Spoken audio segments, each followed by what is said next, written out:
La musique. J'ai commencé à un peu écrire, enfin vraiment commencer, hein. J'ai une page de carnet mais c'est quand même le début de quelque chose. J'ai commencé le piano il y a longtemps. Je fais de la trompette aussi. J'ai commencé la batterie. Enfin, tu vois, j'ai essayé un peu de toucher à tout et c'est vraiment le piano qui est mon coup de cœur. J'ai trouvé une méthode plus universelle pour vraiment l'accompagnement plutôt que la mélodie.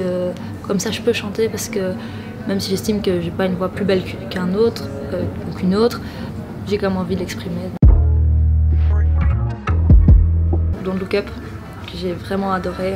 Par rapport à toutes mes idées sur la société, etc., bah, ça a été, c'est génial, c'est une parodie qui est incroyable. Il m'a vraiment marqué, il est plein de vérité et il est moqueur aussi, ça j'aime beaucoup, tu vois. Puis même au niveau du casting, c'était vraiment chouette, au niveau des images, c'était génial.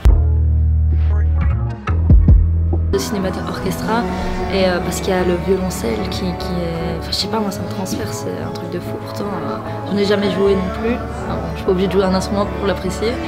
Mais non, c'est vraiment... ça dégage quelque chose. Moi, ça me remplit d'une émotion qui est assez forte.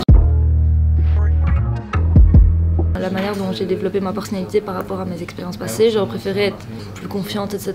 J'ai encore du chemin à faire, mais l'expérience que j'en ai retirée, bah, c'est quand même une grosse fierté parce que c'est la personne que je suis aujourd'hui. Je regrette absolument pas ce qui s'est passé dans ma vie, même si c'est des trucs, comme tout le monde, des trucs horribles qui nous arrivent. Et aussi la gentillesse dont je fais preuve. Je sais pas, j'ai besoin de donner de la gentillesse autour de moi. J'ai plus l'impression qu'on est en démocratie, j'ai l'impression que, surtout en France, en Belgique c'est pas trop ça, mais en France, le peuple élit un personnage politique, donc la personne politique, elle doit tout au peuple, d'une certaine manière.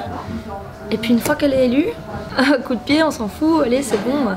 Quand on voit les gilets jaunes, comment ils se sont battus, etc., il y en a qui ont perdu des yeux, c'est vraiment scandaleux. Une fois que les personnes sont élues, il n'y a plus rien à dire, alors que t'es personne sans eux en fait. Et malheureusement, bah, j'ai un peu du mal avec ça, j'ai un peu du mal du coup avec la police, les militaires, etc. Parce que une fois que le peuple veut juste parler et dire les choses avec lesquelles ils sont pas d'accord, bah, on est obligé de se taire parce que sinon il y a des morts, sinon il y a des blessés et c'est difficile de s'exprimer en tout cas dans cette société actuelle.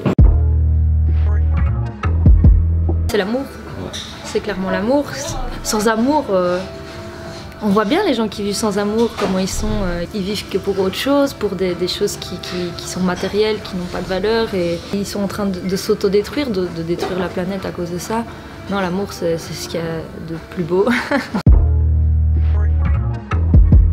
C'est de faire mon propre festival de musique en fonction de mes valeurs et rencontrer plein de gens formidables et créer ça ensemble, quoi. Ma mère, les personnes que j'ai rencontrées après mon dernier ex, qui était quelqu'un de pas bien, d'être dans un environnement où je manque de rien en fait. Tout est une raison pour sourire. J'avais même vu un truc, même si tu souriais alors que tu n'avais pas envie de sourire, bah, ton corps il va l'intégrer comme quelque chose de positif. Donc il y a clairement plein de raisons de sourire et ça c'est chouette. C'est qui peut le moins peut le plus. D'écouter les sons d'Orelsan. À chaque fois que je donne un conseil à quelqu'un par rapport à plein de situations, etc., à chaque fois je me retrouve à sortir une phrase d'un texte d'Orelsan, tu vois, je me dis, en fait c'est ça, moi j'ai pas de conseils, c'est à chaque fois Orelsan qui me donne des conseils et c'est moi qui les répète, tu vois.